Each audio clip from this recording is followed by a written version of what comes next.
Ya, hari ini kita akan melanjutkan kembali kuliah kita setelah pada minggu lalu terpaksa harus diundur karena dosen-dosen jurusan pajak ya, itu mengikuti apa namanya diklat ya atau workshop dengan Direktorat Jenderal Pajak gitu ya. Jadi beberapa ada yang harus mengganti kuliahnya ke minggu ini dan saya harapkan nanti di hari Rabu nih saya ada wawancara juga. Semoga sih tidak mengganggu ya, tapi kalau ternyata harus kita geser lagi ya sudah, insya Allah nanti akan saya berikan info lebih lanjut. Di pertemuan kali ini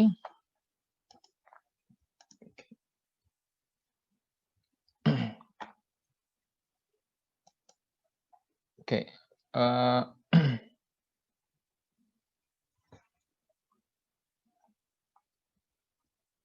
bentar.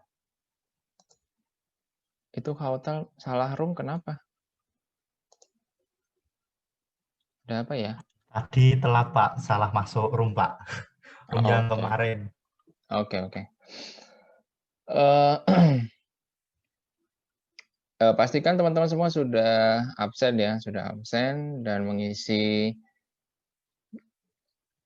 di form yang telah disediakan di Google Classroom. Ya, setelah kemarin kita sudah belajar mengenai pendekatan pasar, kemudian pendekatan aset, ya baik pakai adjusted ini ya AM, adjusted apa namanya? Kok saya jadi lupa? AM dan CEM, ya kan? Setelah itu kita sekarang ke pendekatan pendapatan. Nah, sebelum ke pendekatan pendapatan ada satu hal yang perlu kita bahas yaitu namanya pembahasan tentang tingkat, diskonto ya atau diskon, rate itu, ya.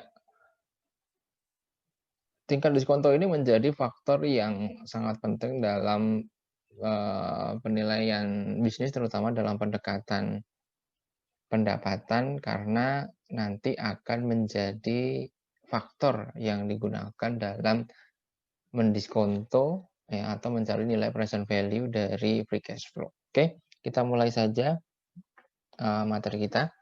Nah, sebelumnya saya ingin sedikit merefresh ya ke teman-teman ya untuk menguatkan kembali konsep dari penilaian bisnis. Bahwa nilai dari perusahaan ya atau firm value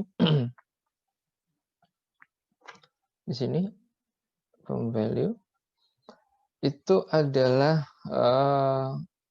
penjumlahan dari market value atas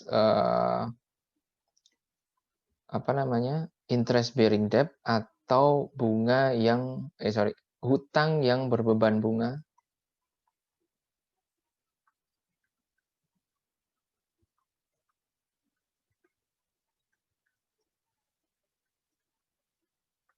ya ditambah dengan market value dari ekuitas gitu. Utang yang berbeban bunga dan market value dari ekuitas gitu ya. Nah, utang di sini perlu saya tekankan lagi bahwa yang disebut di sini adalah utang kapital atau utang yang berbeban bunga. Utang kapital ini tidak selalu semuanya adalah long term. Nah, ini walaupun di sini seringnya atau dari beberapa literatur itu long term ya, yang dimaksud sebenarnya yang menjadi intinya itu adalah interest bearing debt atau utang yang berbeban bunga. Karena apa?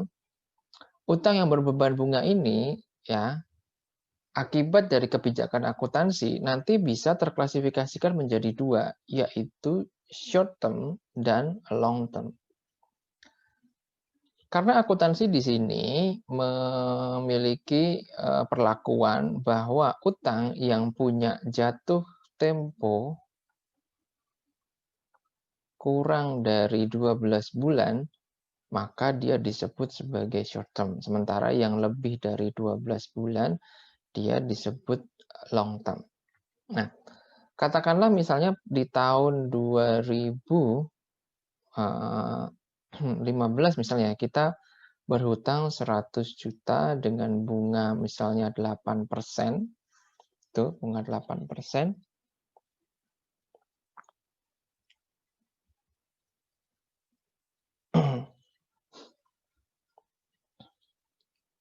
Itu misalnya ya.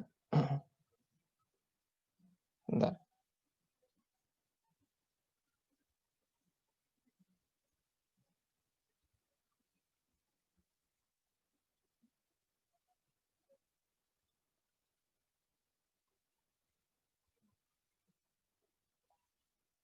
Oke. Dengan bunga 8% selama jangka waktu misalnya 5 tahun. Gitu ya. Nah, pada tahun 2015. Nah, ini di neraca tahun 2015 pasti akan diklasifikasikan sebagai long term. Itu kan, long term liabilities. Begitu juga ketika di 2016, 2017, 2018, ini tahun pertama, tahun kedua, tahun ketiga, tahun keempat. Nah, mulai di tahun 2019, maka dia akan berubah menjadi short term. Gitu kan? Bukan berarti bahwa yang ini karena tidak tergolong long term, ini kemudian tidak masuk dalam kategori utang kapital.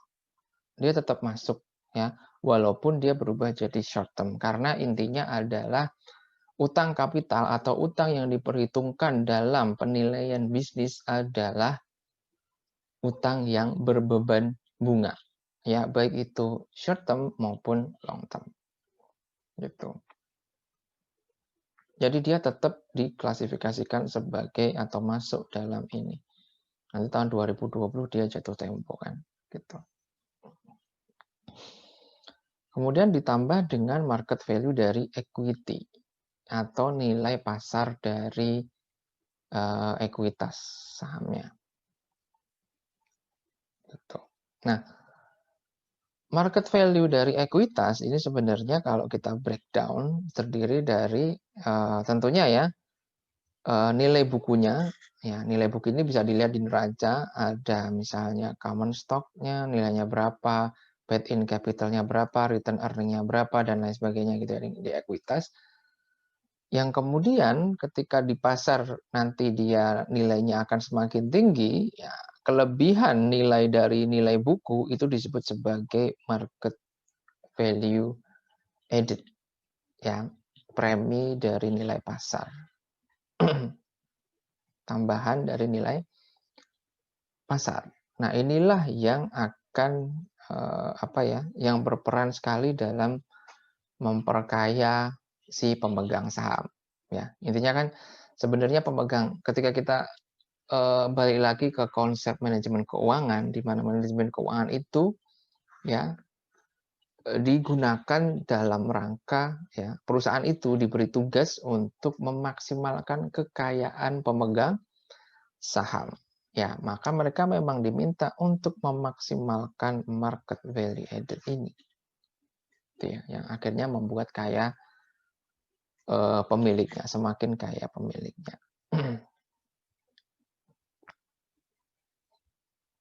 Nah, apa namanya? Market value added ini ya, yang tadi saya katakan akan memperkaya. Contohnya kayak memperkaya pemegang saham ya. Contohnya kayak sekarang orang terkaya di dunia sekarang beralih ke tangannya Elon Musk ya, pendiri atau pemilik dari Tesla gitu lah ya. Perusahaan penghasil mobil listrik terkemuka di Amerika gitu ya.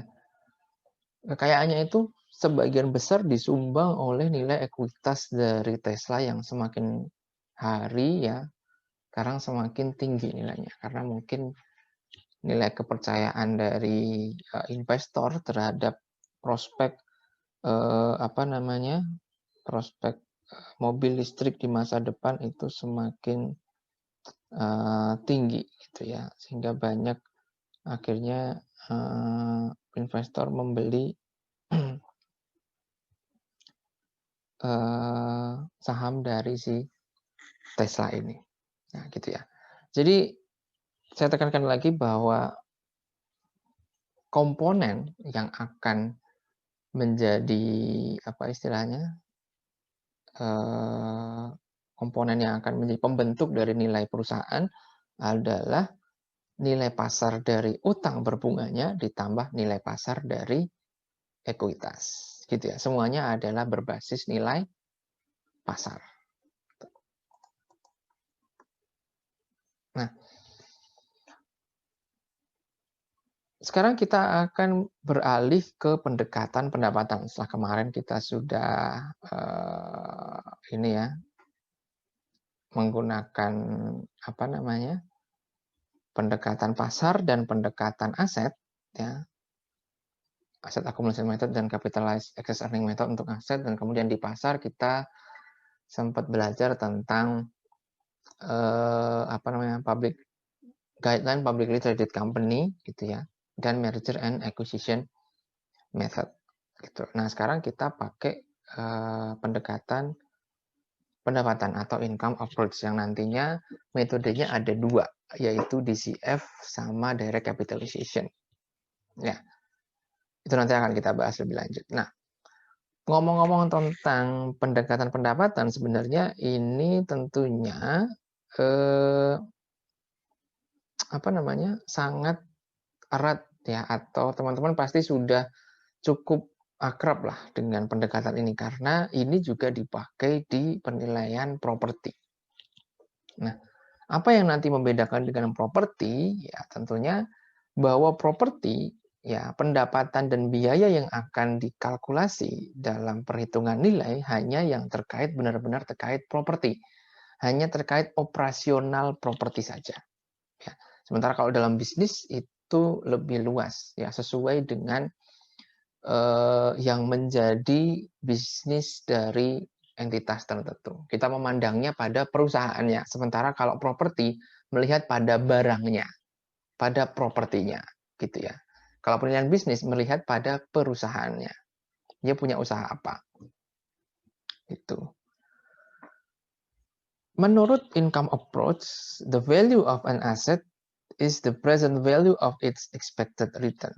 Nilai dari aset adalah present value ya, dari return yang diharapkan, expected return, gitu ya. Nah, kenapa disebut sebagai return? Ya, saya coba flashback sambil pelan-pelan ya. Return itu kan imbal balik atas sebuah investasi. Imbal balik atas sebuah investasi. Kenapa disebut imbal balik? Karena pada saat kita melakukan atau berinvestasi, pasti kita akan melakukan pengorbanan terlebih dahulu. Ya, sacrifice. Yaitu berupa initial outlay. Ya, atau modalnya lah ya. Pada saat kita berinvestasi, pasti kita keluar uang. Ya. Mau kita berinvestasi pada tanah, maka pada saat beli tanah kan kita keluar duit, berkorban, ada pengorbanan. Pada saat kita misalnya bangun rumahnya, propertinya gitu ya, pasti kita keluar uang. Pada saat kita berinvestasi di saham, pada saat kita nyetor deposito, pada saat kita beli reksadana, semuanya akan mengeluarkan pengorbanan di awal atau initial outlay. Nah, investor pada intinya kan gini, dari pengorbanan saat ini dia berharap akan mendapatkan imbal balik, kan gitu ya, imbal balik atau pengembalian dari pengorbanannya ini, ya. Tentunya berharap imbal balik yang diterima itu lebih besar dari pengorbanan yang dia buat saat ini tentunya, ya kan? Tentu akan seperti itu. Ya, makanya disebut sebagai return, karena pada saat awal kita sudah melakukan pengorbanan. Nah, kita berharap pengorbanan itu kembali, gitu ya. Kita mendapatkan pengembalian. Ya. Nah, pengembalian itu kalau kita berinvestasi di saham, ya mungkin berupa kenaikan nilai saham kita tadi. Ketika saham kita nilainya naik dan kemudian kita jual, berarti kan kita dapat pengembalian. Ya, tentunya harapannya pengennya bisa untung dong, kan gitu. Harapannya tentu pengennya bisa untung.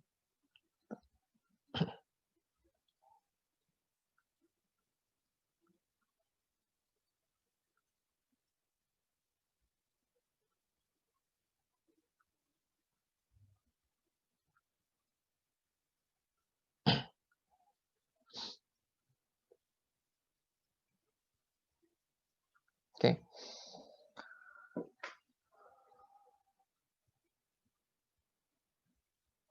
Di sini dikatakan juga bahwa specifically you expect an asset to provide a stream of return during the period of time you own it.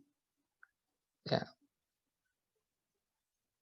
Tentunya Anda mengharapkan aset ini menyediakan atau memberikan aliran di sini ya, stream of return, aliran imbal balik gitu ya, selama periode Anda memiliki investasi itu. Sementara nilai dari suatu aset itu adalah present value dari stream of return itu tersebut. Untuk mengkonversi aliran return ini menjadi nilai dari sebuah surat berharga, ya, you must discount, Anda harus mendiskontokan aliran pendapatan ini dengan atau pada rate of return yang Anda tetapkan atau yang Anda miliki gitu ya. Berdasarkan required rate of return dari investasi tersebut. Makanya the process of valuation, proses valuasi, proses penilaian itu akan melibatkan estimasi atas aliran pendapatannya, aliran return-nya, dan required rate of return dari investasi tersebut. Nah, inilah yang akan kita pelajari untuk yang kali pertama ini. Mempelajari dulu required rate of return dari sebuah investasi. Ya. Oke.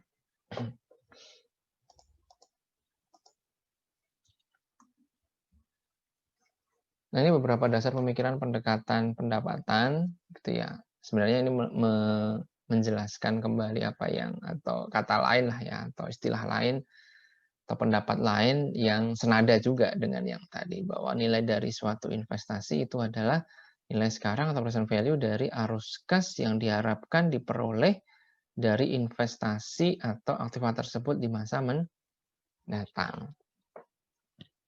Gitu ya. Nilai sebuah bisnis ditentukan oleh kemampuannya menghasilkan arus kas di masa mendatang. Gitu ya. Nah, kita coba breakdown lagi, atau kita coba pahami lebih jauh lagi tentang pendekatan pendapatan. Ya. Pendekatan pendapatan, kalau kita lihat poinnya dari sini, itu kan kita nyari free cash flow atau estimasi dari arus kas ya di masa mendatang yang kita diskontokan ya berdasarkan discount rate, nanti akan menghasilkan namanya business enterprise value atau bisa juga equity value tergantung dari model yang kita pakai. Itu ya, tergantung dari model yang kita pakai. Discount rate itu nanti akan diambil atau caranya dengan menghitung cost of capital dari perusahaan tersebut. Ya, cost of capital dari perusahaan tersebut. Dan cost of capital nanti akan dipengaruhi oleh cost of equity, cost of debt, dan tingkat leverage atau ya struktur kapitalnya lah, struktur utangnya lah. Ya, perbandingan antara utang dengan ekuitasnya itu berapa? Perbandingan antara utang dengan total asetnya itu berapa? Kira-kira seperti itu. Ya. Dan inilah yang akan menjadi perhatian kita pada pagi hari ini. Nah, free cash flow, nah kalau kita bicara di sini ya, ini dipengaruhi oleh dua hal pokok. Yang pertama adalah di sisi profit dan growth-nya, ya. Kita akan menghitung hitung-hitungan profit kan ya, bagaimana revenue-nya, cost-nya seperti apa, tax-nya gimana, growth-nya seperti apa, berapa lama proyeksi yang kita buat, kemudian profit-nya seperti apa. Kemudian juga dipasangkan juga dengan investasi yang diperlukan untuk mensupport operasi. Investasi itu bisa dibagi dua ya dalam perusahaan untuk mendukung operasinya. Ada, ini yang investasi yang dilakukan perusahaannya. Ada investasi di capital expenditure, ada di working capital. Kalau di capital expenditure, maka kita berbicara investasi perusahaan untuk atau berupa aset tetap ya, atau jangka panjang. Contohnya adalah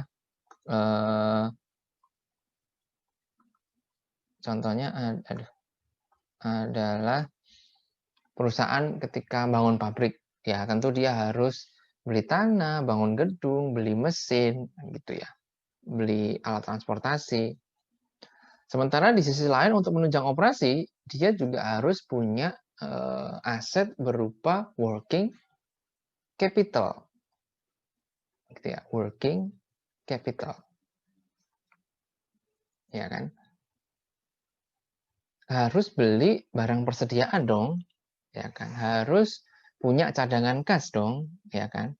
Nah, itulah yang akan menunjang operasi. Ya. Atau dalam gampangnya, yang biru muda ini adalah arus kas yang dilihat dari laporan laba rugi, ya kan? Kalau ini adalah arus kas yang dilihat atau pengeluaran yang terkait di neraca. Gitu. Ya. Ini komponen-komponen yang masuk dalam pengeluaran kan. Kalau kita jual, kita kan dapat uang. Kalau kita bayar biaya operasi kan kita keluar uang. Nah, itu kan sesuatu yang tercermin dalam laporan laba rugi. Tetapi kalau kita beli aset, beli persediaan, itu kan tidak tercermin di laba rugi kan. Tapi itu adalah komponen di neraca. Ya kan? Kita beli aset, kita jual aset kayak gitu kan. Itu adalah capital expenditure. Seperti itu. Nah, ini nanti semuanya ini akan digabungkan dalam namanya free cash flow. Itu ya. Seperti itu. Yang akan kemudian nanti didiskontokan menggunakan discount rate yang ada atau cost of capital. Nah, ini adalah contoh dari, atau bukan contoh ya, bentuk lain dari diagram tadi yang gunanya untuk memahami kita bagaimana pendekatan pendapatan itu dilakukan. Sama ya kalau di sini ya, bahwa penciptaan nilai atau nilai perusahaan itu adalah dipengaruhi oleh dua hal besar, yaitu arus kas bersih atau free cash flow dan discount rate dari perusahaan itu. Nah, discount rate itu dipengaruhi oleh struktur modal atau struktur kapital. Ya kan, karena dia dihitung menggunakan weighted average cost of capital. Sementara arus kas bersih atau free cash flow itu adalah dipengaruhi oleh beberapa hal, termasuk growth level and duration. Ini dari operasi, hasil operasi, ada sales growth, profit margin, tax rate, ini yang berasal dari income statement gitu ya, atau unsur-unsur di income statement, dan investasi atau pengeluaran-pengeluaran ya terkait dengan penunjang operasi, yang mana ini kategorinya adalah investment atau ini unsur-unsur dalam neraca. Istilahnya kayak gitu. Ya. Memahaminya. Nah, nanti si pemegang saham ya dengan bertambahnya nilai perusahaan, maka dia akan mendapatkan capital gain. Belum lagi dia mungkin nanti akan dapat in dividend. Itulah nilai yang diperoleh si pemegang saham. Itu ya.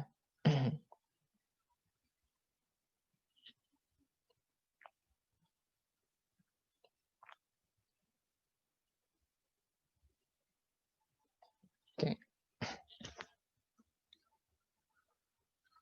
Berbicara tentang return, tadi kan apa namanya? Sini ya. Bahwa dalam proses valuasi itu memerlukan estimasi dari aliran pendapatan dan juga required rate of return. Nah, sebenarnya return ini itu juga terkait dengan risiko ya, karena risiko dan return ini berdampingan. Nah, sebenarnya diskon rate ini juga mencerminkan selain return, dia juga mencerminkan sebuah risiko. Gitu ya. Semakin tinggi risikonya, maka semakin ini pula return yang diminta akan semakin besar. Oleh karenanya, return itu juga secara implisit mencerminkan sebuah risiko. Ya, investasi dengan return yang kecil, risikonya kecil. Ya, investasi dengan risiko kecil, returnnya kecil. Investasi dengan risiko besar, return yang diminta juga besar. Nah, basic formula dari apa namanya penilaian dengan pendekatan pendapatan, ya itu kan seperti ini ya. Ketika kita mencari present value, ini adalah cash flow, free cash flow ini ya, E1, E2, EN itu earning gitu ya, free cash flow atau free cash flow. Dibagi dengan tingkat diskonto ya, atau pembaginya adalah tingkat diskonto. Maka nanti untuk yang kali ini kita akan fokus pada penyebutnya dulu. Ya, atau denominator. Penyebut ya, yang merupakan discount rate atau capitalization rate.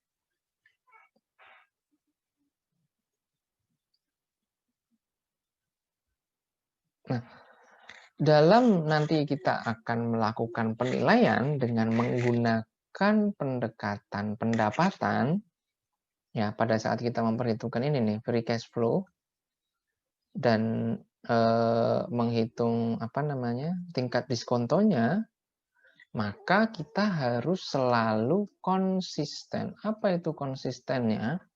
Dilihat di slide setelahnya. Konsistennya adalah model apa yang kita gunakan. Ya, model untuk penilaian kan ada dua. Ya, saya ulang lagi tentunya. Ada model invested capital atau model untuk mencari, di sini yang dicari adalah firm value atau apa namanya enterprise value. Ya. Ada yang modelnya adalah equity, di mana dia memang tujuannya adalah untuk mencari equity value. Nah, letak konsistensi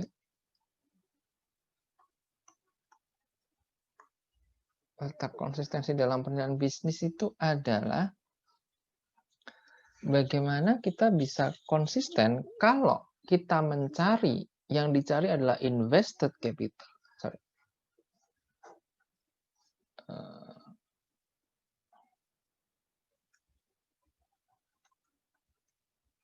Kalau kita mencari invested capital, maka tingkat diskontonya juga harus tepat, yaitu cost of capital, yang mana ini memperhitungkan cost of debt ya, dan cost of equity. Ya. Karena invested capital itu adalah nilai pasar dari utang ditambah nilai pasar dari ekuitas, kan gitu ya ibaratnya. Berarti ada komponen utang, ada komponen ekuitas. Di cost of capitalnya juga harus ada komponen debt dan equity. Dan dalam menghitung arus kas bersih untuk invested capital harus benar-benar dipastikan di sana adalah arus kas yang tersedia untuk baik untuk pemegang saham, ekuitas, maupun untuk kreditur.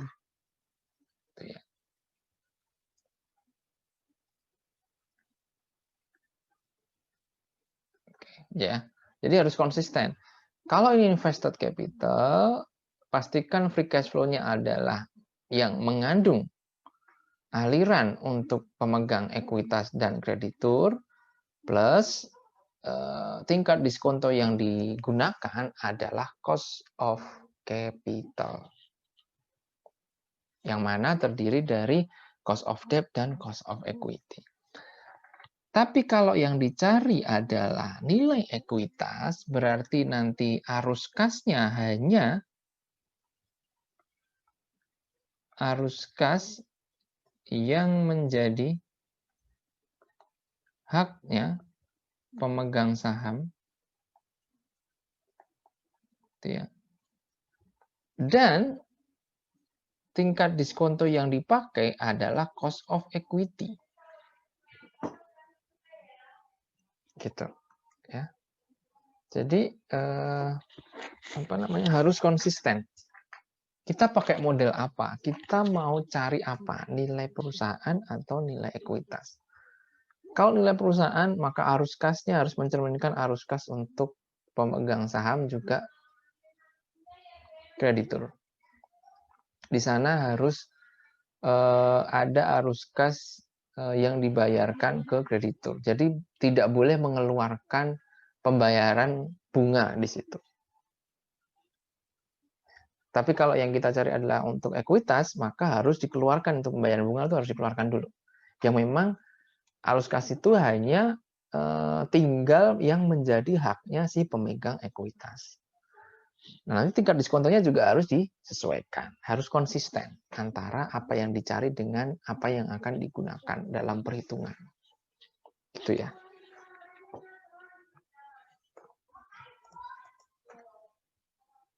Nah, seperti ini ya. Jadi tentunya cost of capital itu akan lebih tinggi daripada cost of equity karena dia meliputi seluruh komponen dalam struktur kapital. Jadi kalau equity model di sini pakainya cost of equity, kalau invested capital model dia pakainya adalah cost of capital.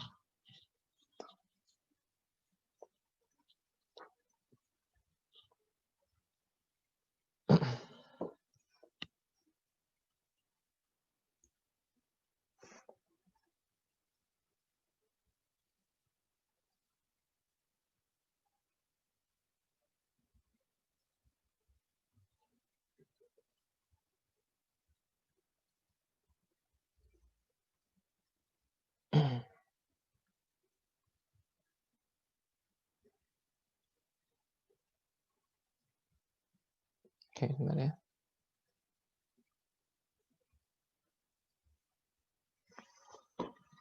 Nah, cost of capital sekarang. Oke. Adalah tingkat pengembalian sebenarnya, bukan tingkat pendapat. Tingkat pengembalian yang diharapkan oleh pasar. Tingkat pengembalian yang diharapkan oleh pasar. Ini juga cost of capital juga disebut-sebut sebagai biaya opportunity atau opportunity cost. Apa itu opportunity cost? Saya coba ulang lagi ya. Materi di ini manajemen keuangan sih harusnya, tapi nggak apa-apa. Nah, opportunity cost itu adalah kalau kita bahasakan biaya kesempatan. Jadi kalau Anda sebagai investor, ya, Anda sebagai investor itu pasti dihadapkan pada pilihan, ya kan? Pasti akan dihadapkan pada pilihan.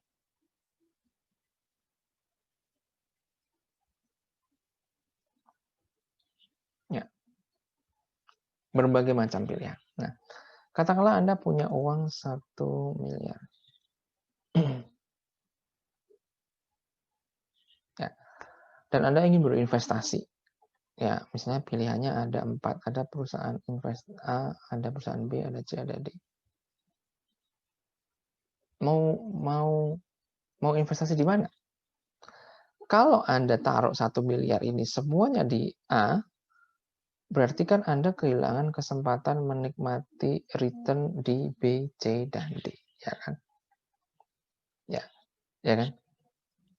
Dan karena itulah Anda berharap A bisa menghasilkan sesuatu untuk Anda. Maka ini dinamakan sebagai opportunity cost. Karena ketika Anda sudah memilih A, berinvestasi di A, Anda tidak lagi punya kesempatan memilih B, C, dan D. Karena uang Anda hanya 1 miliar, udah habis itu.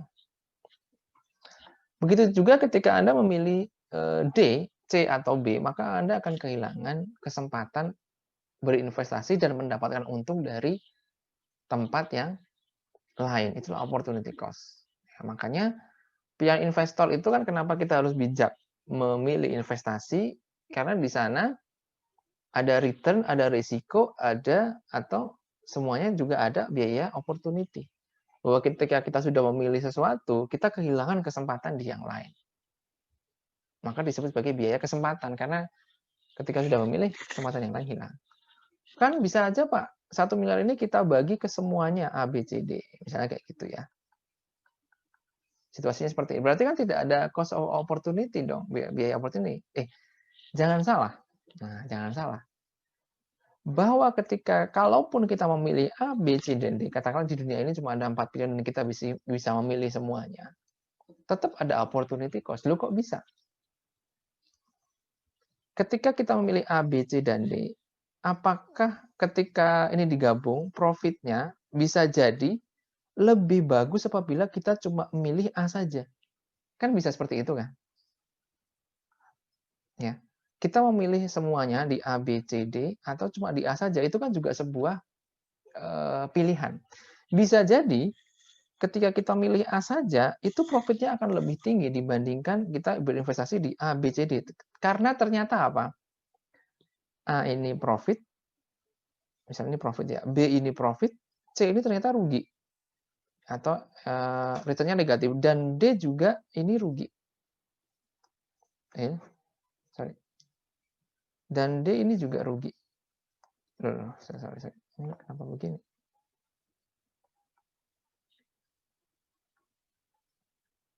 Misalnya begini ya. Kita invest dibagi nih 250 juta semuanya. Dengan begini, itu ternyata hasilnya, return-nya itu justru lebih kecil daripada kita cuma invest di A doang, misalnya. Karena A ini malah lebih, ketika kita meninggalkan semuanya, justru ini lebih menjanjikan. Tapi kan, ya kita nggak tahu apakah menaruh semuanya di A itu akan lebih baik daripada kita nyebar semuanya, kayak gitu ya. Bisa jadi malah itu tadi kan high risk high return ya, untung-untungan. Makanya itulah yang dinamakan dengan biaya opportunity. Kita tidak bisa membelah diri intinya gitu ya. Berada di suatu tempat yang sama. Kita dihadapkan pada kekayaan yang terbatas, nilai uang yang kita miliki kan terbatas. Dan uang itu ketika kita berinvestasi, mau di tanah, mau simpen di emas, mau simpen di deposito, apa mau invest di saham, itu kan sebuah pilihan. Ya kan? Kalau kita semua masuk deposito, maka kita kehilangan tempat investasi di yang lain. Itu kan. Kalau kita milih semuanya, bisa jadi malah rugi malah.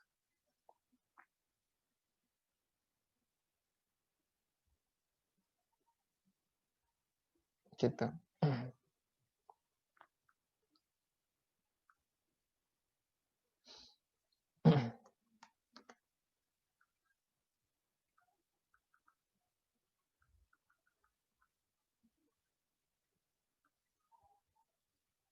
Oke. Nah, next ya.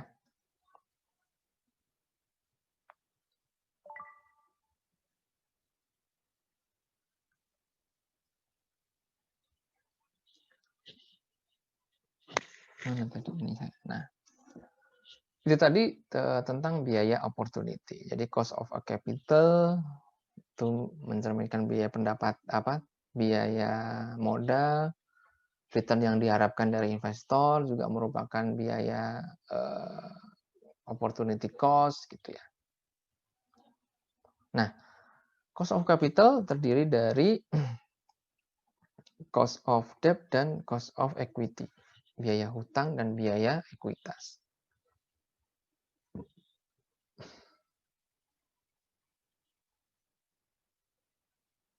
Atau disebut sebagai, nah nantinya ketika ini semua di mix, ya itu disebut sebagai cost of capital atau WACC.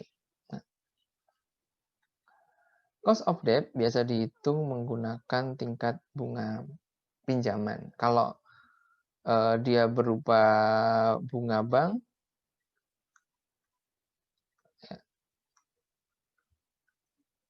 ya misalnya dia utang di bank, maka cost of debt-nya adalah tingkat bunga bank yang berlaku. Gitu ya. Kalau dia obligasi, maka biaya utangnya adalah yield dari obligasi. Ini kita udah belajar di manajemen keuangan. Jadi kalau dia utangnya adalah utang ke pihak lain, yaitu biasanya menggunakan biaya utang. Biaya utangnya berapa? Tuh. Bunganya, bunga yang berlaku ya rata-rata untuk perusahaan itu berapa? Ya. Kalau menurut bukunya Irwan Jaya, maka biaya utang ini ya itu kalau misalnya kita bunga bank ya, berbicara tentang bunga bank, maka ini adalah bunga bank yang sekarang berlaku itu berapa, kira-kira kayak gitu. Sementara untuk cost of equity, ini adalah nyarinya nanti biasanya pakai capital asset pricing model dengan seperti ini. Jadi bahwa cost of equity adalah risk free rate atau tingkat bunga dari instrumen investasi yang bebas risiko ditambah beta dari saham tersebut dikali market risk premium atau premi risiko pasar. Premi risiko pasar adalah RM dikurangi RF atau tingkat return pasar dikurangi risk free rate. Gitu. Ya. Untuk mencari WACC nanti seperti ini ya. TU itu adalah total utang gitu ya. TU ini adalah total utang, kemudian dibagi total utang plus total equity kali 1 mente kali cost of debt. Oke. Ditambah dengan ini yang cost of equity ya. Itu adalah total equity dibagi total utang ditambah total equity kali cost of equity. Oke. Untuk cost of debt ingat harus dikalikan dengan 1 minus T karena dengan berhutang ya dan hutang itu ada bunganya ya. Bunga itu kan disebut sebagai ongkos atau biaya karena kita mendapatkan dana segar berupa utang kan gitu ya. Tetapi bunga itu karena diperhitungkan dalam pajak sebagai pengurang pendapatan, maka bunga itu bisa memperkecil beban pajak kita. Oleh karenanya secara net maka cost of debt itu adalah total cost of debt-nya dikurangi benefit untuk menghemat pajak. Makanya dikalikan 1 minus T. Oke, seperti ini. Untuk cost of debt. Cost of debt.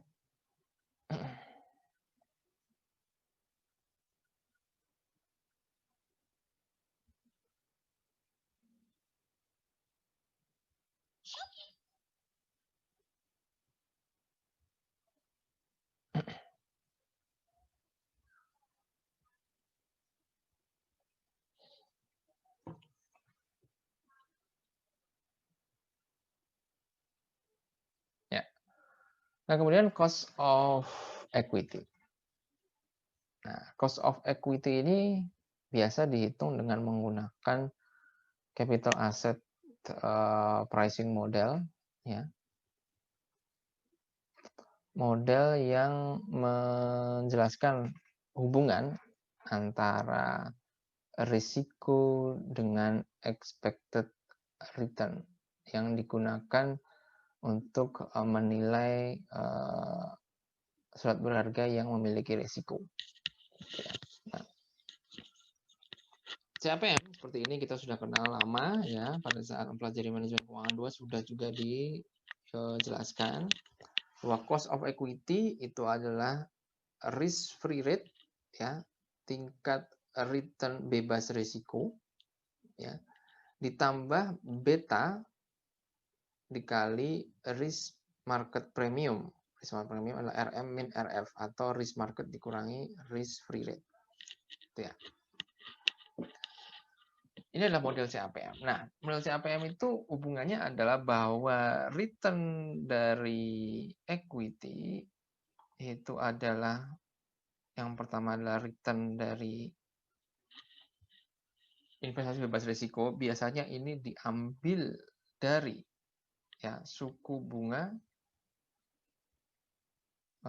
surat utang negara dengan jangka waktu biasanya adalah 10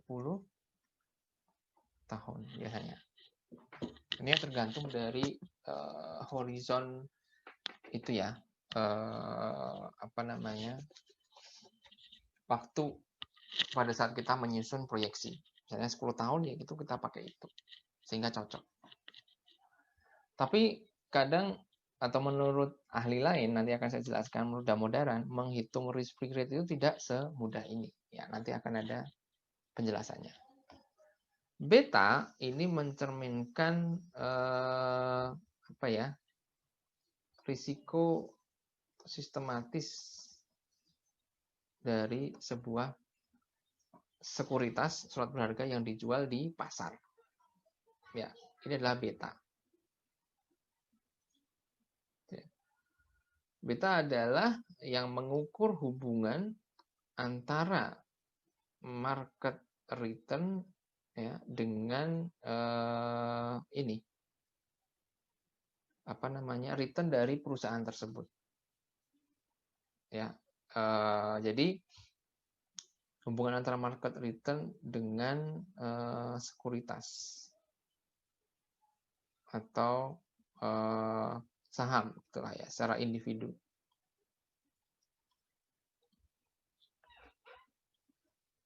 Atau portofolio, tergantung apa yang kita cari. Jadi misalkan ketika dia punya beta sama dengan 2, berarti ketika keseluruhan pasar itu rata-rata returnnya adalah naik misalnya ya 4%, maka saham tersebut akan naik juga dengan magnitud atau besarnya adalah 2 kali return pasarnya, yaitu 8%. Begitu juga ketika market turun 5%, maka dia akan turun juga 10% atau 2 kali lipat. Ya, sehingga beta itu memperlihatkan bagaimana sensitivitas suatu saham terhadap market secara keseluruhan. Gitu ya. Nah, RM adalah market return atau market dari seluruh, ini kenapa begini? Market dari return dari seluruh market. Nah, menurut CAPM ini ya seperti inilah model dalam memperhitungkan atau menghitung cost of equity dari suatu apa namanya, dari suatu saham. Nah, CAPM ini ada kelemahannya juga, ya, ada kelemahan juga, atau ada tantangan lah, ada challenge dari yang lain. Karena apa? Kita tahu bahwa saham itu ya, kalau kita belajar itu kan punya risiko sistematik ada risiko unsistematik, ya kan? Ada risiko sistematis, ada risiko tidak sistematis. Dalam CAPM, dia punya asumsi bahwa, nah, di sini kan tidak ada risiko tidak sistematik, adanya adalah risiko sistematik aja. Kan gitu. Risiko sistematiknya itu tidak ada karena menurut CAPM, ya, di sini, ini risiko tidak sistematiknya itu tidak ada.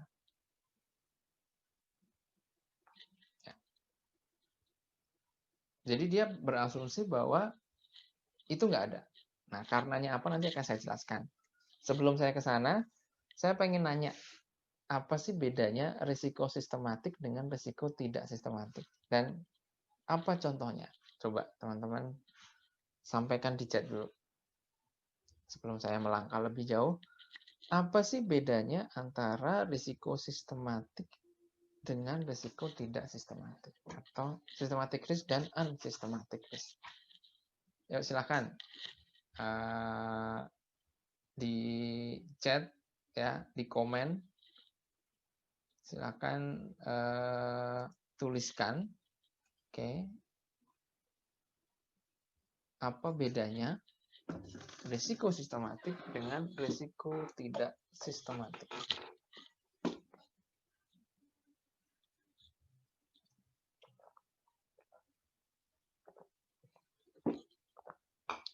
Ya. Hautal tadi yang salah room, coba jawab.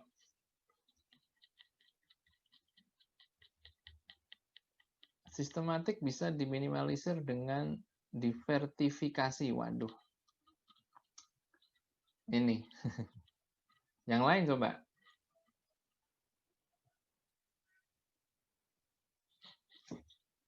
Ada nggak?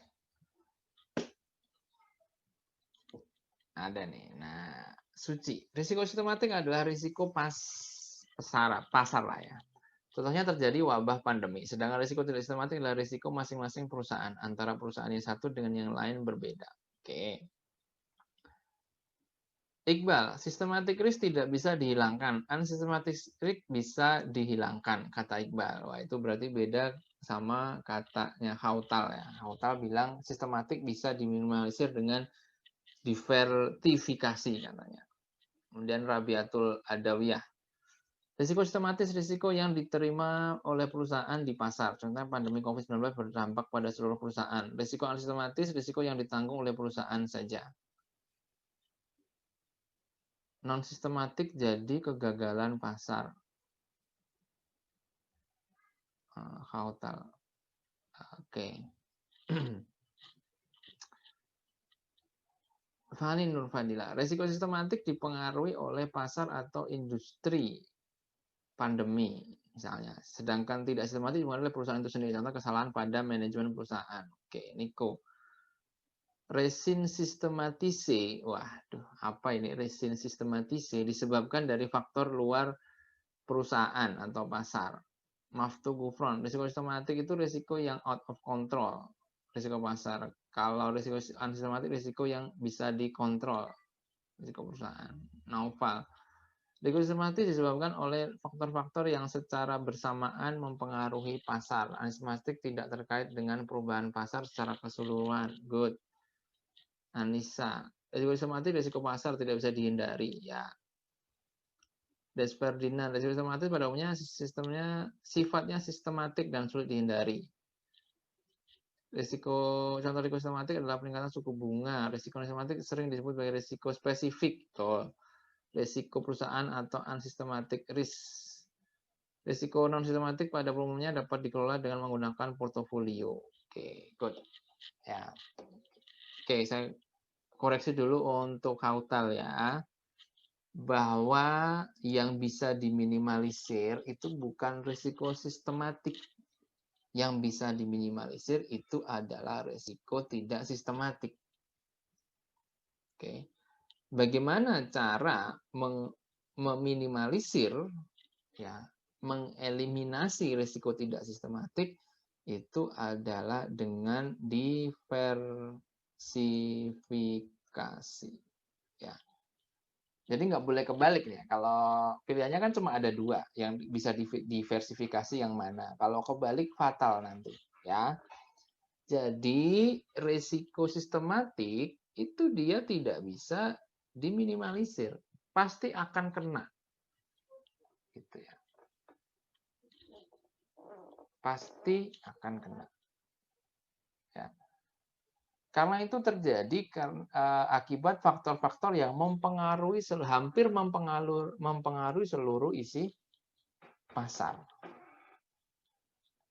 Ya, hampir mempengaruhi seluruh isi pasar. Jadi katakanlah terjadi krisis moneter. Perusahaan-perusahaan yang ada di pasar itu kemudian menjadi ambruk, gitu kan ya. Otomatis pasar runtuh dan itu akan kena semuanya, gitu. Itulah risiko sistematik. Tapi kalau risiko tidak sistematik itu adalah risiko yang spesifik pada perusahaan tertentu yang mungkin tidak akan terkait dengan perusahaan yang lain. Gitu. Jadi risiko ini antar satu dengan yang lain mungkin akan saling tidak berkaitan gitu. Perusahaan A amburadul, perusahaan B mungkin baik-baik saja meskipun dia berada di satu pasar karena itulah risiko tidak sistematik dan dia bisa diminimalisir dengan cara diversifikasi. Ya, jangan sampai ke balik ya. Ini udah semester 5. Ya, nanti kalau masuk DCP DCKN takutnya diketawain nanti. Ya, hati-hati ya. Jadi dimatengin lagi konsepnya. Ya, sistematik itu ada risiko pasar atau risiko yang mempengaruhi seluruh isi pasar. Dia tidak bisa dihindari, tidak bisa didiversifikasi. Sementara kalau risiko tidak sistematik, ya, contohnya kayak demo buruh pada perusahaan tertentu, gitu ya, mismanagement pada perusahaan tertentu, gitu ya. Ya itu tidak akan terlalu berpengaruh kepada perusahaan yang lain karena tidak masif gitu ya, tidak saling berhubungan. Gitu ya. Kalau misalnya kita berinvestasi dengan kita mendiversifikasi, maka risiko tidak sistematik ini bisa diminimalisir. Tapi kalau risiko sistematis, mau gimana pun diversifikasinya, nggak bisa. Karena Anda berada di pasar yang sama. Gitu. Nah, menurut CAPM, kenapa kok risiko tidak sistematik ini tidak masuk dalam tidak masuk dalam modelnya? Karena asumsinya bahwa investor di pasar modal ini mampu melakukan diversifikasi atau asumsinya adalah investor akan melakukan diversifikasi sehingga risiko ini tidak diperhitungkan dalam modelnya. Maka modelnya kan risk free rate atau risiko dari investasi tanpa risiko cuma ditambah dengan risiko sistematis yaitu ukurannya adalah beta kali market risk premium. Gitu. Nah, dalam penilaian bisnis ada pro dan kontra dalam penggunaan CAPM. Yang saya bilang tadi. Ada yang setuju pakai CAPM, ada yang kontra pakai CAPM. Kenapa kontra? Karena menilai seharusnya ini juga dihitung dong, karena tidak semua investor kemudian bisa melakukan diversifikasi. Itu tidak semuanya. Maka biasanya ada model lain yang menghitung cost of equity ini dengan model yang adjusted CAPM. Jadi dia menambahkan di sini ya. Selain di sini, selain ini, dia akan menambahkan risiko terkait dengan size. Ya. Dia menambahkan juga risiko industri tertentu. Dia juga menambahkan risiko spesifik. Jadi begini. spesifik dari perusahaan itu. Jadi ada model yang ini agak dipanjangin seperti ini. Cuman ini tuh sulit untuk dihitung dan dibuktikan. Dasarnya gitu ya. Misalnya gini, resiko spesifik. Risiko spesifik. Katakanlah perusahaan kita yang kita nilai itu perusahaan yang manajemennya agak kurang lah, misalnya ada yang kena korupsi gitu misalnya. Lalu kita tambahkan model ini. Nah, cuman kasus korupsi ini itu efeknya ke risiko ini berapa persen? Apakah 3%, apakah 2%, apakah 1,5%, kan agak sulit dihitung. Itu yang sulit. Makanya beberapa tetap pakai CAPM saja. Gitu ya, memakai CAPM. Itu termasuk ketika saya lihat di sini nanti ya di waktu diklat ya yang ini oleh MAPI itu tetap pakai CAPM saja ya, pakai CAPM. Jadi tidak menambahkan unsur-unsur ini. Tapi kalau teman-teman nanti melihat beberapa buku atau contoh penilaian, ada yang memang memakai model yang berbeda. Nah, itu tergantung dari data yang dimiliki dan keyakinan yang dimiliki. Itu yang kadang agak sulit untuk dikuantifikasi. Oke. Nah, sekarang kita berbicara tentang risk-free rate. Ya. Risk-free rate. Nah,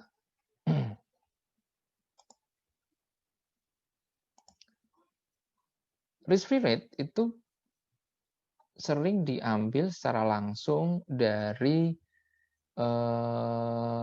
tingkat bunga surat utang negara. Sebenarnya surat utang negara ini terdiri dari dua sebenarnya teman-teman. Kalau teman-teman identifikasi ya. Ada yang jangka pendek, ada yang jangka panjang. Jangka pendek ini sebutannya adalah surat perbendaharaan negara. Ini jatuh temponya kurang dari 12 bulan. Ada yang jangka panjang, itu adalah obligasi negara. Kayak ORI, obligasi retail Indonesia. Nah, itu adalah jangka panjang. Dan yang kita pakai dalam risk-free rate ini adalah yang jangka panjang, biasanya dengan tenor 10 tahun. Kita cari, gitu ya. Tingkat suku bunga asalnya berapa. Nah, tetapi menurut beberapa ahli atau salah satu yang saya juga baca bukunya itu adalah menurut Damodaran, Aswat Damodaran, bahwa dalam mencari risk-free ini, risk-free rate atau tingkat suku bunga investasi bebas risiko, itu tidak serta-merta kita langsung ngambil dari tingkat suku bunga obligasi yang dikeluarkan oleh suatu negara. Dia tidak setuju dengan konsep seperti itu. Ya. Kalau ini yang diambil tingkat suku bunga surat utang negara ini adalah dari negara Amerika, maka dia setuju. Ya. Kenapa kok setuju? Karena Amerika itu punya rating negara AAA yang memang paling kredibel atau rating utangnya itu tinggi, ya kan?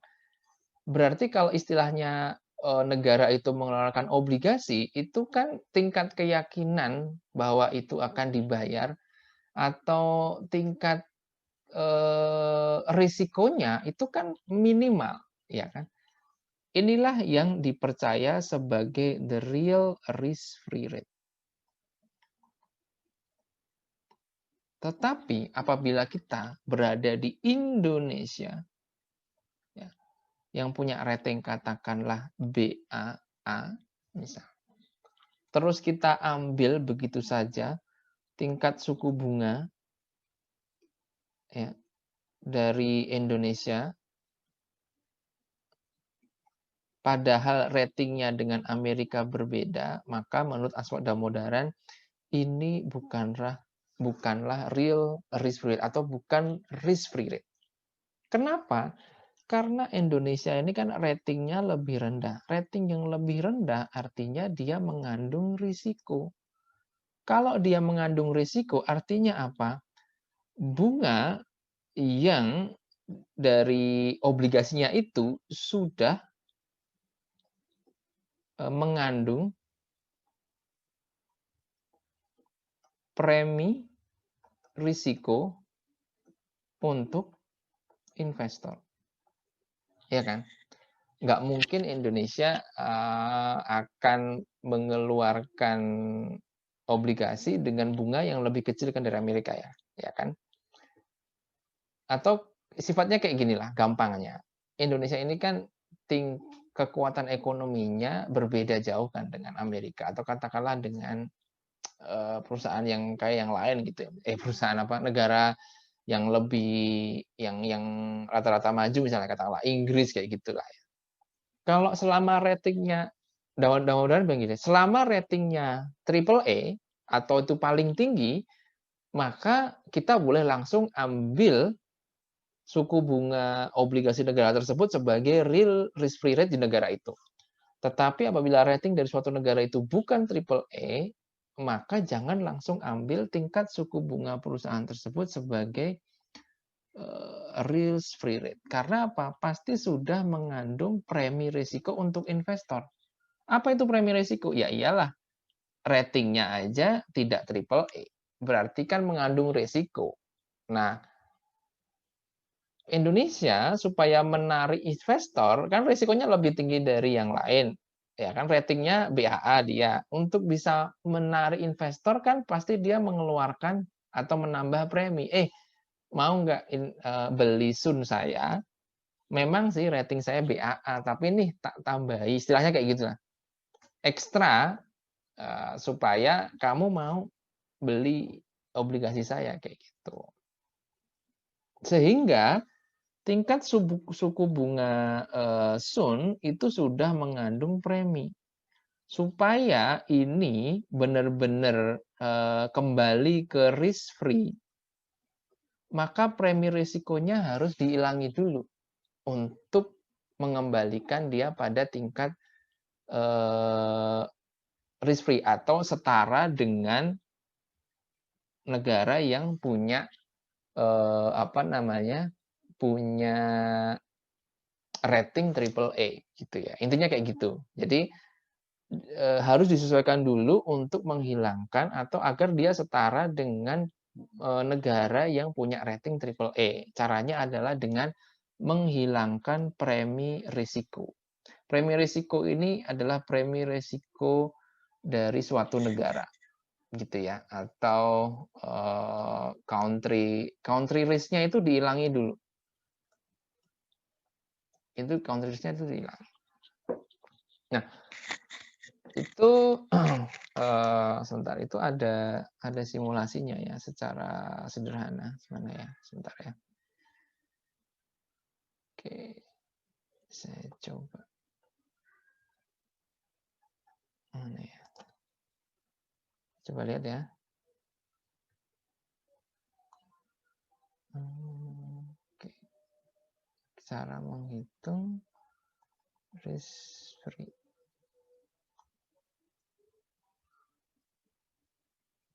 Bukan ini. Bentar.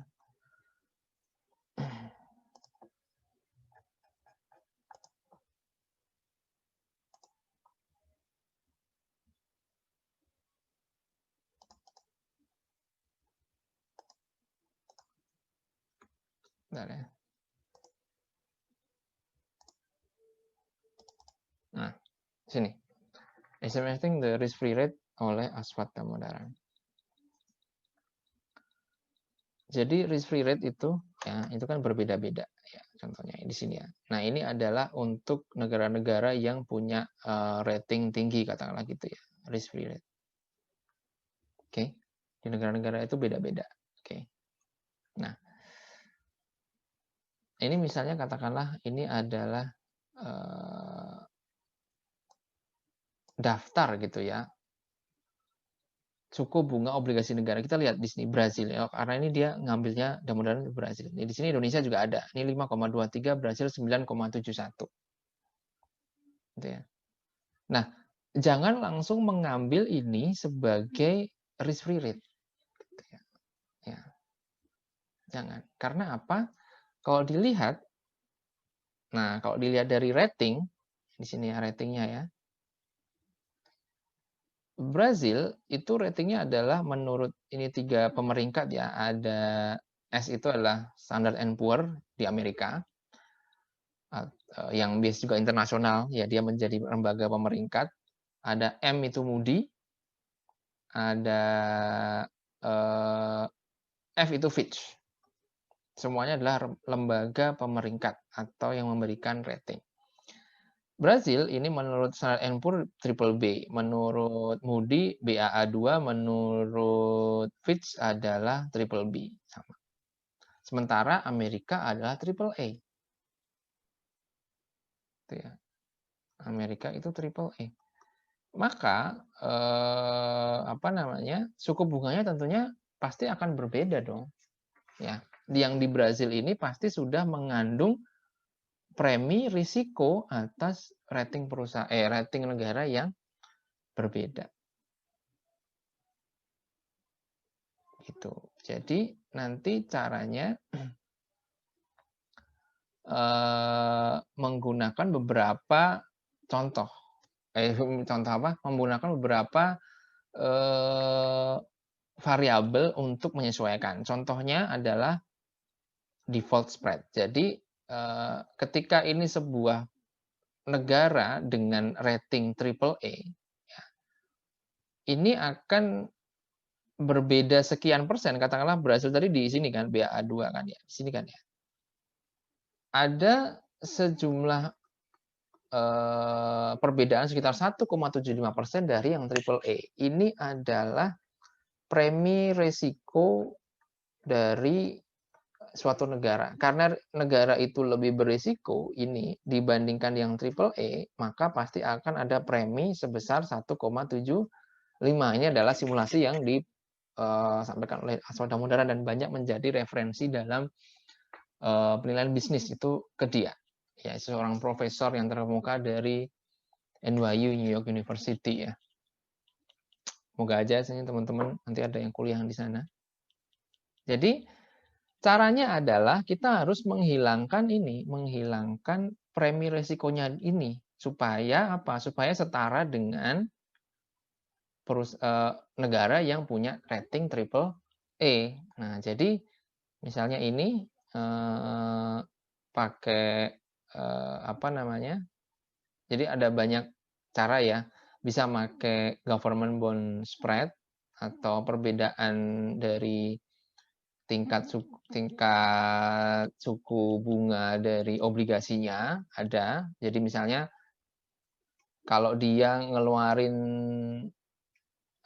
obligasi bond, ini syaratnya ya, dia mengeluarkan obligasi itu ya, Brasil yang satuannya adalah dikeluarkan dalam US dollar. Nah, itu ada selisih nggak dengan punyanya Amerika? Kalau ada selisih dengan punyanya Amerika sekitar 0,74, ya udah ini dikurangi ini sebagai satuan untuk menyesuaikan itu tadi ya, yang setara dengan triple A tadi. Atau pakai yang rating tadi yang saya sudah sampaikan. Ini yang sering juga dipakai. Jadi kalau pakai rating kan rating Brazil tadi ya itu kan BAA. BAA itu default spread-nya ya atau premi resikonya itu sekitar 1,75 dari yang triple A. Maka 9,71 ini ya dari Sun-nya Brazil dikurangi dengan 1,75 jadinya 7,96 gitu. Jadi ini macam-macam untuk menyesuaikan. Ada yang kalau si negara, contohnya Indonesia ya, Indonesia mengeluarkan obligasi yang berdenominasi US dollar. Nah, itu bunganya berapa?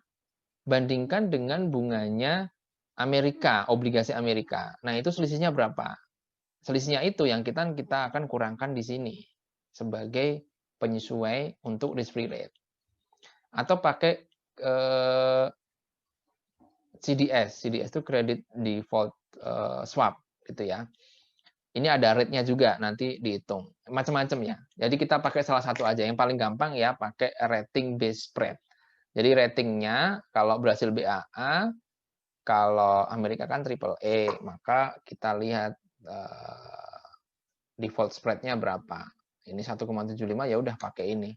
9,71 kurangi 1,75 jadinya 7,96%. Jadi itu cara menghitung apa namanya?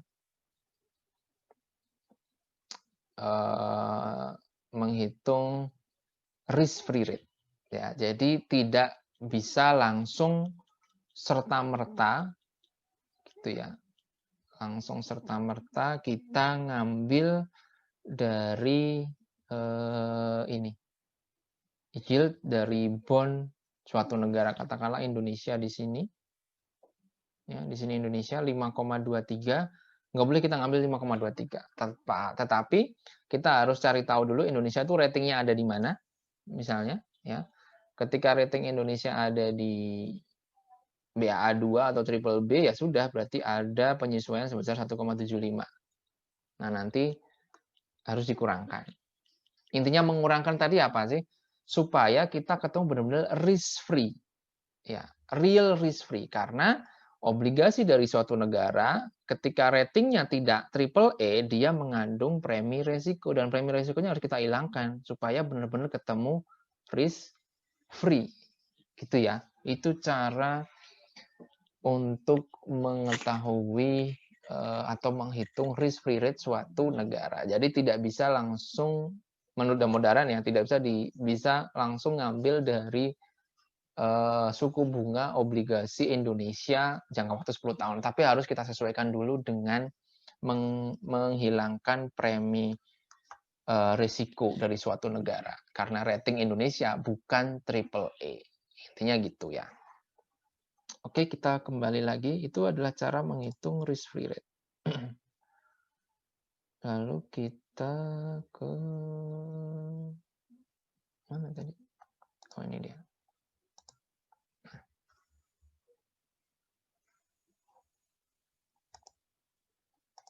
Itu ya. Dan nih, kita udah ngitung risk free rate ya. Selesai. Lalu kita cari beta, dan nanti di sini adalah market risk premium. Oke, kita ke beta dulu. Ya, kita ke beta dulu. Beta itu adalah ukuran dari fluktuasi ya, atau volatility atau risiko sistematik dari suatu ekuitas.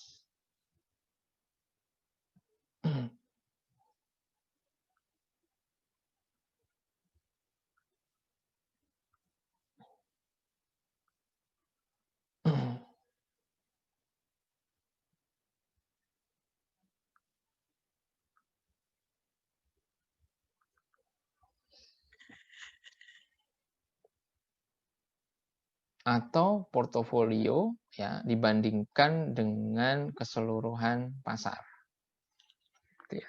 Nah, beta itu ada yang sifatnya unlevered, ada yang sifatnya levered. Nah, sebagai gampangnya begini teman-teman. Sebuah perusahaan publik itu pasti kita bisa cari tahu betanya berapa dengan cara mau di Yahoo Finance, mau di apa tuh namanya Bloomberg, mau di apalah ya penyedia data yang gratis pun itu biasanya kita akan dapat berapa beta dari perusahaan publik. Dan beta itu ya, kalau tidak ada informasi ya, kadang-kadang ada situs yang menyediakan beta levered-nya berapa, beta unlevered-nya berapa. Nah, kalau beta levered artinya beta itu sudah disesuaikan dengan tingkat struktur kapital atau struktur utang dari perusahaan tersebut, gitu, beta levered. Tapi kalau misalnya tidak ada keterangan ya, biasanya dia adalah memang sudah satu, yaitu beta levered, yang memang beta berdasarkan struktur kapital dari perusahaan tersebut. Nah, apa hubungannya dengan beta unlevered? Nah, misalnya begini teman-teman. Kalau kita menilai untuk perusahaan tertutup,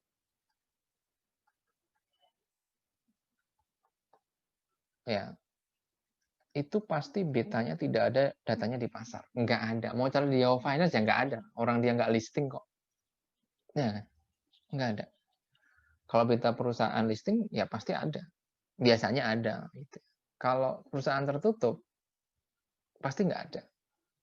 Nah, bagaimana cara mencari beta untuk perusahaan tertutup? Padahal kita mau mencari cost of equity kan gitu. Ya, cost of equity kan tadi risk free udah bisa ketemu dong pakai tadi ya, pakai data yang hitung-hitungan tadi ditambah beta kali RM min RF. Ini kita nggak tahu gimana dong. Nah, caranya adalah ya di sini ya. Data beta di pasar merupakan levered beta biasanya, dipengaruhi oleh struktur kapital perusahaan pembanding. Apabila kita menilai perusahaan tertutup, maka harus dilakukan unlevered, kemudian di-levered kembali sesuai struktur kapital perusahaan yang dinilai. Maksudnya begini teman-teman. Balik lagi ke sini. Kalau kita mencari nilai untuk perusahaan tertutup, ya nilai beta ya, perusahaan tertutup, yang akan kita gunakan untuk mencari beta adalah ya tekniknya mencari beta karena betanya nggak ada ya itu kita cari perusahaan pembanding. Tuh. Jadi misalnya kita nilai perusahaan tertutup nih, kita cari perusahaan pembanding. Manakah perusahaan pembanding yang setara dengan perusahaan tertutup yang sedang kita nilai?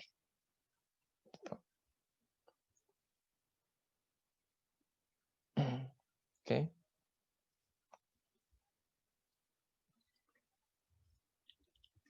Nah, dari situ, oke, misalnya ketemu pembandingnya ini adalah perusahaan A, misalnya yang kita nilai ya. Ketemu pembanding perusahaan B, perusahaan C, perusahaan D. Karena ini perusahaan publik, ya kan pembandingnya di pasar di bursa dong. Karena perusahaan pasar, perusahaan publik pasti dia punya beta. Ini betanya B, ini betanya C, ini betanya D. Temu dong. Nah, betanya ini kalau tidak ada info yang lebih lanjut, biasanya adalah dia beta levered, katakanlah gitu ya. Nah, maka kita harus, karena gini, nanti kita akan gunakan beta pembanding ini untuk mengestimasi betanya si A. Nah, betanya B ini kan pasti sudah, karena levered ya, sudah dipengaruhi oleh strukturnya B. C sudah terpengaruhi oleh strukturnya C. D sudah terpengaruhi oleh struktur kapitalnya D. Supaya tidak terpengaruhi oleh struktur kapital dari perusahaan pembanding, maka ini perlu dilakukan unlevered. Jadi kita menghitung beta unlevered-nya B dulu berapa, beta unlevered-nya C berapa, beta unlevered-nya D berapa, gitu kira-kira. Ya. Lalu ini kita rata-rata. Ya kan, rata-rata ketemulah beta unlevered untuk memprediksi A. Beta unlevered ini untuk memprediksi A ini, ya, lalu kita akan di-levered kembali. Di-levered itu disesuaikan lagi dengan struktur kapitalnya perusahaan A, sehingga ketemulah beta levered A. Sehingga beta levered A ini akan kita gunakan dalam rangka memprediksi nilai cost of equity dari si A. Jadi dari pembanding di unlevered semua, di rata-rata. Nah, ini di unlevered tentunya nanti pengaruh utang dari masing-masing perusahaan itu akan dihilangi semua. Ini dihilangi pengaruh utangnya B, ini dihilangi pengaruh utangnya C, ini dihilangi pengaruh utangnya D. Udah unlevered semua nih, unlevered semua. Lalu di rata-rata ketemu ya semacam beta unlevered untuk A. Nah, karena yang kita nilai adalah perusahaan A, lalu yang unlevered ini kita akan sesuaikan dengan struktur kapitalnya si A menjadi beta leverednya si A. Nah, beta leverednya si A inilah yang akan kita gunakan dalam hitung-hitungan di sini. Gitu. Ya. Jadi caranya seperti ini ya. Cari perusahaan pembanding yang setara dengan perusahaan yang dinilai. Oke. Misalnya tadi ya, kita nilai A, maka kita cari pembanding. Misalnya ketemu B, C, D. Gitu ya. Cari data beta dari ketemulah beta B, beta C, beta D gitu kan. Ubah beta perusahaan pembanding menjadi unlevered. Nah, berarti kan jadi beta unlevered B, beta unlevered C, beta unlevered D gitu. Hitung rata-rata beta unlevered dari perusahaan pembanding. Beta-beta ini sudah tidak terpengaruh oleh struktur kapital baik perusahaan B, C, atau D. Berarti sudah netral, intinya kayak gitulah. Sudah netral. Lalu kita rata-rata. Nah, kan jadi kayak beta untuk memprediksi A. Beta A aksen, katakanlah gitu ya. Lalu beta aksen ini kita sesuaikan dengan, ya, ubah data rata-rata unlevered beta dari perusahaan-perusahaan pembanding menjadi levered berdasarkan struktur kapital dari perusahaan yang dinilai. Tuh, jadi beta A aksen nanti di levered kembali supaya menjadi beta A, intinya kayak gitulah. Disesuaikan dengan struktur kapital perusahaan, sehingga bisa digunakan untuk mencari nilai equity cost of equity dari si perusahaan A. Gitu. Nanti kita akan cari ininya ya, simulasinya. Kita akan lihat nanti simulasinya seperti apa. Gitu ya. Itu mencari. Nah, bagaimana cara melakukan unlevering dan merelevered atau levering? Dari beta levered menjadi beta unlevered, caranya seperti ini. Beta unlevered adalah beta levered dibagi 1 ditambah 1 mentex dikali rasio debt terhadap equity dari perusahaan tersebut. Gitu ya. Jadi ini katakanlah untuk pembanding B, C, dan D, ya maka udah tinggal disesuaikan aja. Jadi beta unlevered B, maka ini beta leverednya B dibagi 1 plus 1 mentex kali persentase atau proporsi utang terhadap ekuitasnya B. Dan ini harus berdasarkan market value. Itu ya. Kan kalau dari perusahaan publik kan pasti kita ada dapat semuanya. Gitu. Nah, untuk merelevered, nah tadi kan yang kita nilai kan perusahaan A, ya kan. Nah, beta leverednya A, maka dari beta unleverednya A atau aksen, karena ini tadi baru kita prediksi menggunakan rata-rata, ya kan, dikali 1 plus 1 mentex, kemudian dikali proporsi utang terhadap ekuitas. Gitu. Maka ketemulah beta leverednya si A. Gitu. Ya.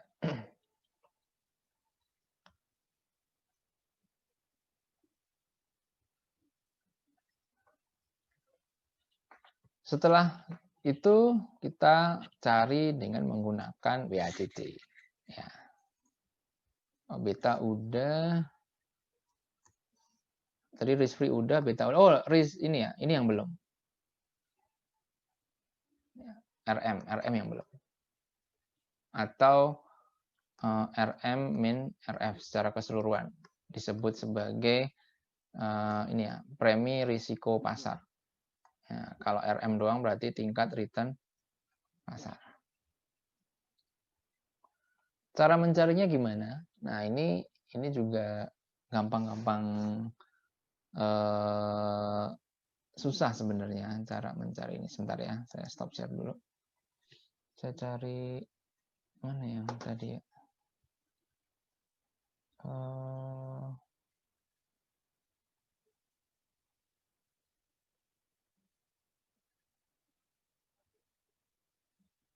Cara mencarinya adalah sebentar.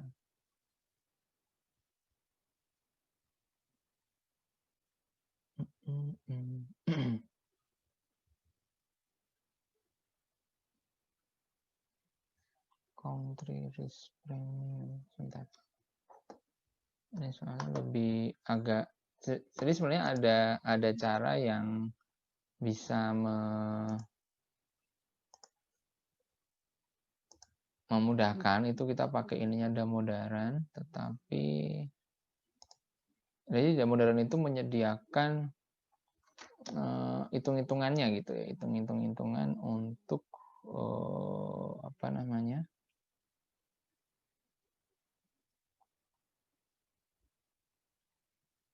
untuk mencari risk premium gitu. Caranya sebentar ya, saya lihat dulu.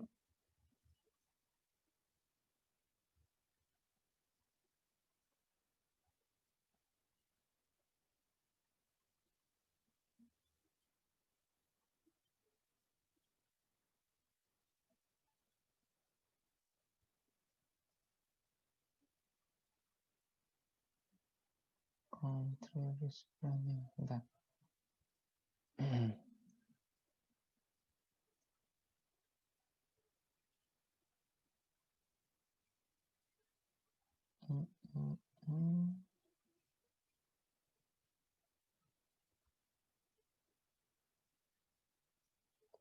Oke, expected return-nya, bentar ya.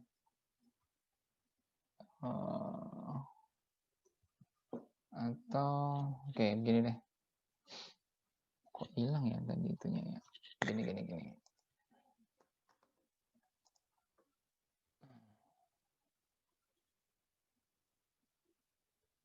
Equity risk premium. Oke, akan saya share dulu. Ya. Nah, sini. Di homepage-nya Damodaran, jadi dia punya semacam blog. Nah, secara tampilan mungkin tidak menarik ya, tetapi ini menjadi semacam rujukan bagi banyak orang untuk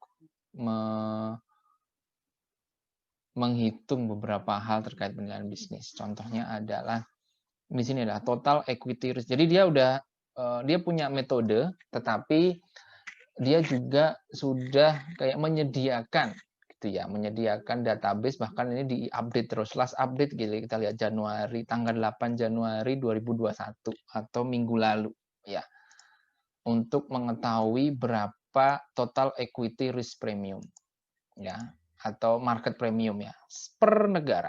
Jadi berdasarkan ratingnya, jadi dia ada ratingnya berapa, kemudian default spread-nya berapa, country risk premium-nya berapa gitu ya. Jadi kalau di Indonesia, langsung kita cari gitu ya, di Indonesia.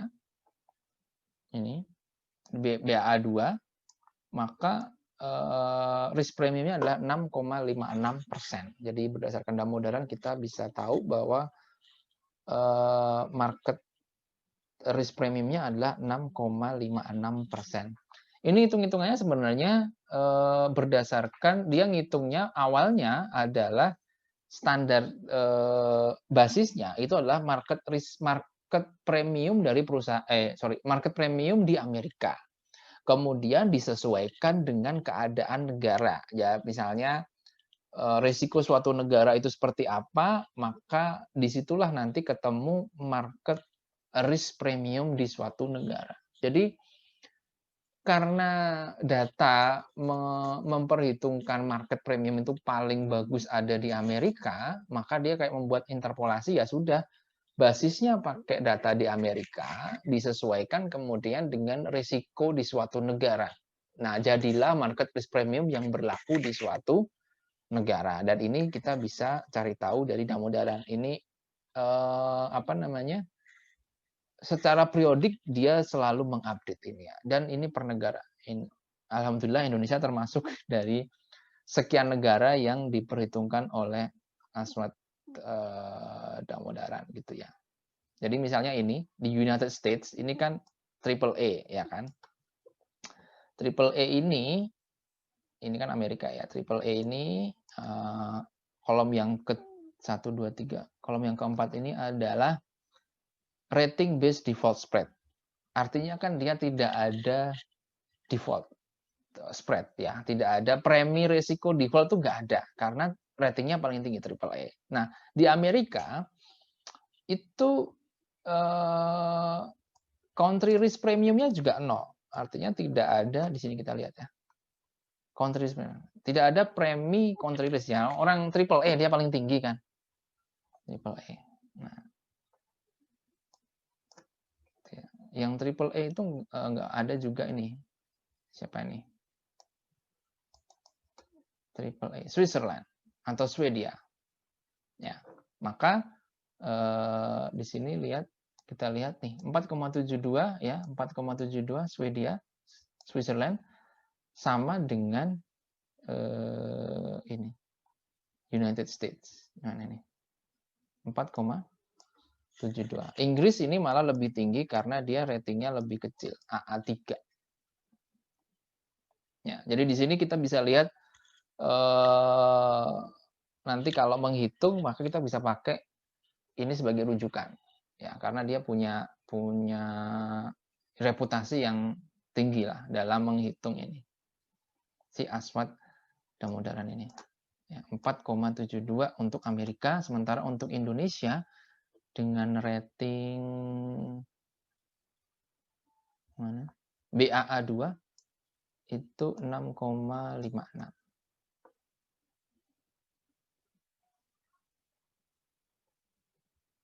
gitu ya, 6,56 gitu, dengan country risk-nya adalah 1,84, default-nya adalah 1,68. Itu 6,56, kalau Amerika tadi 4,72. Mana tadi kok hilang Indonesia? Nah, di sini. Nah, maka kita bisa menggunakan angka ini ya, angka ini untuk dasar menghitung market premium. Ini adalah total equity risk premium. Ya, equity premium yang sudah memperhitungkan risiko dari apa namanya? Suatu negara ya. Tadi Indonesia adalah berapa tadi? 6,56. 6,5. Ya, atau gampangnya sebenarnya adalah ini kan country risk premiumnya adalah 1,84 ya, 1,84. Sedangkan di Amerika, United States itu kan 4,72. Nah, 4,72 ditambah 1,84 nanti ketemu juga 6,56. Jadi ini adalah apa namanya? Aslinya ya dari Amerika yang jadi rujukan, lalu ditambah dengan yang Indonesia tadi 4,72 tambah 1,84 ketemunya adalah 6,56 gitu. Sementara yang ini adalah default rating based default spread, ini biasa digunakan untuk menghitung penyesuaian terhadap risk free rate yang tadi. Gitu. 1,68%. Jadi nanti suku bunga Sun nanti tinggal dikurangi ini, ketemulah risk free rate. Terus ini adalah market risk premiumnya gitu. Secara sederhana. Kalau hitung-hitungan jelimetnya terlalu ini nanti buat teman-teman D3 ya. Jadi ini menghitung nanti statistik dari apa namanya suku bunga di Indonesia dengan di Amerika seperti itulah ya. Jadi itu adalah apa namanya simulasi dari perhitungan apa namanya perhitungan dari tadi udah ya, untuk risk free rate udah, beta juga udah, ini udah. Tadi udah kan equity risk premium atau ERP ya. Nah ini adalah ya ini tadi RM min RF ini tadi. Seperti itu kira-kira. Dengan basisnya adalah dari negara Amerika disesuaikan dengan tingkat risiko di suatu negara. Gitu ya. Karena itu tadi, untuk memprediksi dari negara tertentu, mungkin datanya belum terlalu banyak, tidak secanggih di Amerika gitu ya. Sehingga nanti prediksinya malah bisa kurang valid, sehingga dia mengambil jalan dengan cara, yaudah ambil dari pasar yang sudah matang, lalu disesuaikan dengan keadaan di suatu negara aja gitu, dengan resiko tertentu, sehingga ketemu seperti itu ya. Nah, jadi teman-teman sudah kebayang bagaimana mencari cost of equity dari suatu ekuitas ya. Baru setelah ketemu nanti baru kita hitung WACC-nya ya. Cost of equity ditambah cost of debt di rata-rata tertimbang dengan bobot yaitu bobot ekuitas pada total kapital dan bobot utang terhadap total kapital. Gitu. Nah, contoh case tadi. Ya. Misalnya ada perusahaan tertutup gitu ya, bergerak di bidang telekomunikasi, itu misalnya. Ini laporan keuangannya dengan laporan historis dan proyeksi. Ini udah bikin proyeksi nih 2015, 16, 17, 18, 19 kayak gitu misalnya ya. Ini adalah proyeksi laporan laba rugi dan ini adalah proyeksi posisi neraca. Seperti itu. Nah, karena ini adalah perusahaan tertutup, maka kita mengambil 5 data pembanding dari perusahaan terbuka yang memiliki karakteristik paling mirip dengan PT ABC.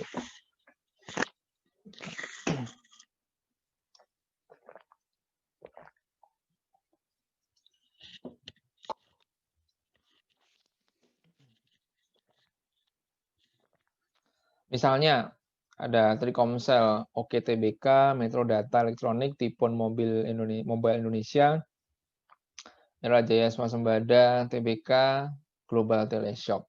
Ya. Diketahui levered betanya sekian. Nah, karena kita harus meng-unlevered, maka kita perlu data-data dari nilai pasar utang mereka, tentu bisa diketahui dengan mudah. Kita bisa sesuaikan ya bahwa untuk utang kita punya asumsi sama dengan nilai buku karena biasanya tidak terlalu berubah. Tetapi untuk nilai pasar ekuitas kita bisa ambil dari ini kan dalam miliar rupiah ya, kita bisa ambil dari harga saham pada waktu itu dikalikan dengan jumlah saham yang beredar. Gitu ya. Nah, ketemu atau ini disebut juga sebagai tingkat kapitalisasi pasar. Market capitalization. Lalu misalnya diketahui suku bunga rata-rata pinjaman bank Persero sekian, risk free rate sekian, market risk premium sekian, misalnya gitu ya. Ini sudah diketahui. Katakanlah ini sudah real risk free rate ya. Jadi sudah tidak perlu disesuaikan lagi dengan apa namanya apa kayak ada modern tadi, ini anggapannya dalam soal ini sudah murni risk free rate atau sudah disesuaikan dengan risiko dari perusahaan tersebut. Market risk premiumnya juga langsung sudah dapat, ya, asumsinya seperti itu misalnya. Karena kita tadi juga udah ngitung atau belajar cara ngitung real risk free rate dan market premium dari suatu negara. Bagaimana perhitungan tingkat diskontonya untuk ini? Nah, kita melakukan dulu estimasi beta. Estimasi beta dari beta levered, ya, lalu nilai pasar utang, nilai pasar ekuitas udah diketahui, lalu hitung debt to equity ratio. Ya.